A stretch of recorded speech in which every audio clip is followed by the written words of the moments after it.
شهرتیار 5 کرده چمپیون جهان در کورش، نماینده جمهوری همجواری با ما دوستی ازبکستان است.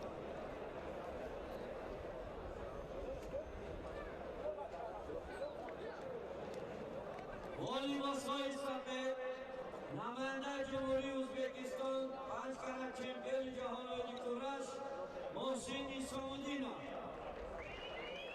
با یک تکی سبز یحیی ایمانov.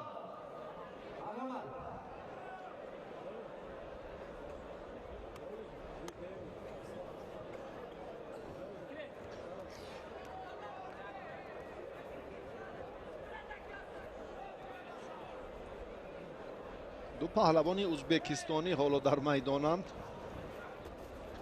یحیی ایمانov و محسن اسام‌الدینov. از خاطررسان میکنم که یحیی ایمانov چمپیون جهان کورش است و اشتراکی بازی‌های المپیک لندن میباشد. یک قرصک به افتخار پهلوانی رقابت یحیی ایمانov اندکی بهتر شد. اشتراکی بازی‌های المپیک لندن 2012 و محسن این پهلوانی بسیار بسیار همالی ها. یحیی ایمانov پهلوان ازبکستان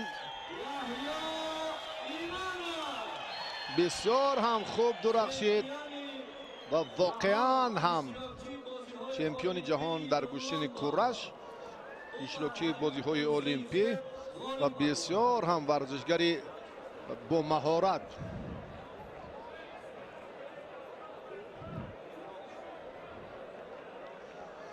اکنون تیمور رحیموف رو باز مرحله حساس در پیش است.